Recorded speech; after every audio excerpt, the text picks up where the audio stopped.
El sol aún no había roto el horizonte la mañana del 29 de abril de 1944, pero la isla de Oahu ya estaba despierta, con un pulso mecánico.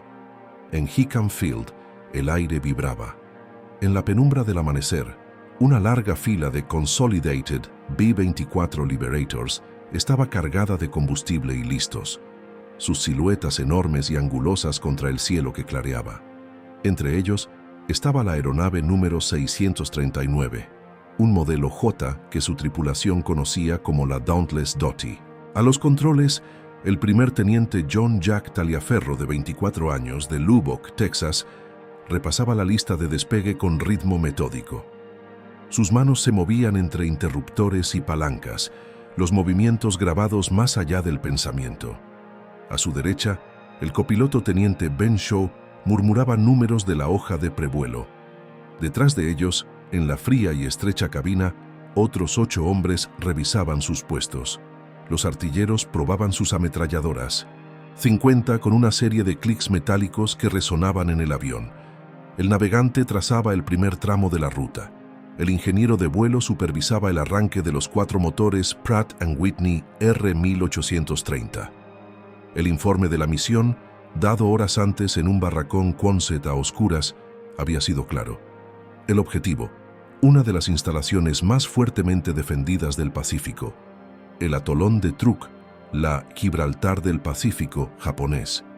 Esta vez no era una base naval, era un complejo de comunicaciones, un conjunto de antenas de radio y edificios de transmisión en la isla de Moen, desde donde emanaban día y noche las órdenes de la flota japonesa y en una frecuencia específica y muy conocida, una voz femenina, en inglés fluido, que se hacía llamar Orquídea de Oriente, pero que todos los hombres simplemente llamaban Tokyo Rose. Sus transmisiones eran una niebla constante en la guerra. Canciones americanas seguidas de noticias detalladas, demasiado detalladas, sobre barcos hundidos, unidades diezmadas, esposas infieles en casa. Una guerra psicológica calculada para corroer la moral mucho antes de que un proyectil diera en el blanco. El mando quería silenciar esa torre de transmisión. El 5º grupo de bombardeo fue designado para hacerlo. Ahora, dentro de la cabina de la Dottie, el 4º motor arrancó con un rugido y una nube de humo. Todo el avión vibraba, con una sensación viva y tensa.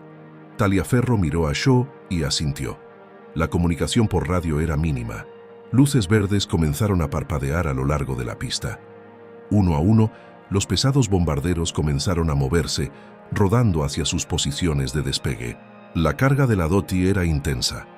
4 bombas de 1000 libras en la bodega, destinadas específicamente a los blancos de hormigón y acero. Combustible para un viaje de ida y vuelta de más de 2500 millas náuticas sobre mar abierto. Y para cada hombre, además de su equipo, el peso de meses de servicio en el Pacífico, de amigos perdidos, de noches sofocantes, escuchando esa misma voz suave y cortante en la radio del club de oficiales, riéndose de sus posibilidades. El despegue fue un acto de fe prolongado. El B-24, cargado al máximo, no volaba. Se arrastraba hacia el cielo. Taliaferro mantuvo la palanca de mando firme, sintiendo cómo la aeronave luchaba contra la gravedad, los motores gritando a máximo esfuerzo. Ascendieron lentamente, reuniéndose en formación. Un escuadrón de gigantes de metal, formando una caja defensiva en el aire del amanecer. El navegante, teniente Charlie Foss, pasó las coordenadas iniciales. El curso se trazó hacia el oeste-suroeste, un rastreo largo y monótono sobre un océano vacío que brillaba ahora bajo la plena luz del día. Pasaron horas.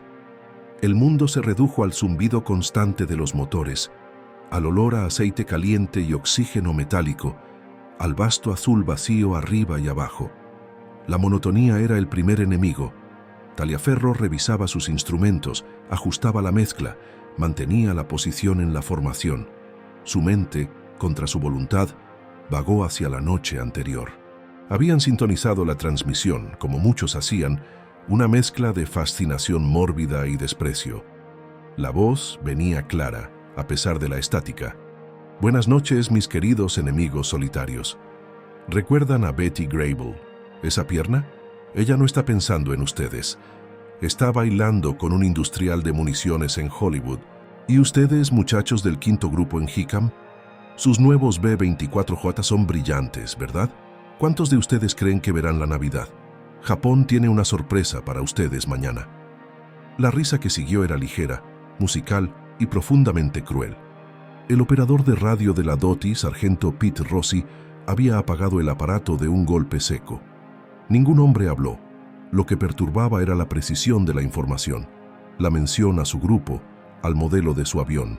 Era como si alguien estuviera mirando por encima de su hombro. Blanco a la vista. La voz tranquila del bombardero, Primer Teniente George Miller, en la nariz de cristal, cortó el zumbido en el intercomunicador. La monotonía se deshizo al instante. Todos los ojos se volvieron hacia adelante. En el horizonte, una mancha verde y marrón comenzó a materializarse en el azul del océano, las islas del atolón de Truk. Y a su alrededor, pequeños puntos negros comenzaron a aparecer contra el cielo. Casas, muchos de ellos. El rastro de humo de la artillería antiaérea comenzó a pintar el aire frente a la formación, primero como copos de algodón sucio y luego en un crescendo, hasta convertirse en una tormenta negra y blanca. El corazón de Taliaferro se aceleró. El entrenamiento tomó el control. «Prepárense, muchachos», dijo, su voz plana y controlada en el intercomunicador. «Artilleros, estén alerta. Miller, usted tiene el control de la bomba». El B-24 entró en el infierno. El primer impacto de la antiaérea sacudió la aeronave como un puño gigante. Metralla rasgó el fuselaje con un sonido de clavos siendo arrojados contra una lata. Un caza cero, rápido como un escarabajo, disparó desde arriba, sus alas centelleando con fuego de ametralladora. La torreta superior de la DOTI respondió, el estallido de las PIN-50 llenando el avión. El olor de la cordita, acre y químico, se mezcló con el olor del miedo. Mantuvieron la formación, mantuvieron el rumbo. La isla de Moen estaba ahora claramente debajo, su contorno recortado por los corales. Y entonces Taliaferro la vio. Un conjunto de torres de acero, una red de antenas y un edificio bajo y ancho de hormigón. El complejo de transmisión. La voz en su cabeza, la voz de la noche anterior, parecía susurrar por encima del rugido de la batalla. ¿Cuántos de ustedes creen que verán la Navidad? La DOTI se sacudió violentamente. ¿Un impacto directo en el ala derecha? No, una explosión cercana. El indicador de combustible número 2 osciló peligrosamente. «Fuga en el tanque 2, probablemente», gritó el ingeniero de vuelo. «Estamos perdiendo». Estaban en el punto de no retorno, en el corazón de las defensas. El caos reinaba. Radios gritaban, sonaban alertas de cazas. El ruido era ensordecedor. En la nariz, Miller tenía la vista en su mira Norden, sus manos firmes en los controles, guiando el piloto automático. «Manténla firme, Jack. Firme. Casi allí». Otro cero apareció en un ataque frontal, sus cañones de alas centelleando. Vidrio destrozado voló en la nariz. Miller gruñó, pero no soltó la mira. «La tengo. Bombas fuera». Taliaferro sintió que el avión daba una sacudida hacia arriba, aliviado de su peso mortal. Tiró de la palanca, iniciando la violenta maniobra evasiva para alejarse del blanco. Por un instante, miró hacia atrás. Una hilera de explosiones se alzó desde el complejo de abajo, una línea de humo y tierra que tragó la torre principal y arrasó el edificio de transmisión. No hubo tiempo para celebrar. Un caza decidido venía por su cola. El artillero de cola, sargento Joe Kidd Russo, de 19 años, gritó en el intercomunicador: «Viene directo, no para». El sonido de sus ametralladoras fue continuo, frenético. Luego, un silencio súbito. La radio de Russo se apagó. El viaje de regreso fue una pesadilla de sangre, humo y miedo calculado. Con un tanque perforado, no podrían mantener la formación por mucho tiempo. La DOTI se retrasó, convirtiéndose en un blanco solitario y cojo. La tripulación luchó por horas, apagando pequeños incendios, atendiendo a los heridos. Miller con metralla en la cara, Russo muerto en su torreta, mientras Taliaferro y Shaw luchaban con los controles, buscando la altitud que ahorrara cada gota de combustible. La voz de Tokyo Rose estaba en silencio, ahora, pero el precio por silenciarla estaba salpicado en el interior del avión. El sol se ponía cuando las montañas de Oahu surgieron como un espejismo en el horizonte. La Doti casi planeaba, sus motores sorbiendo el último vapor de combustible.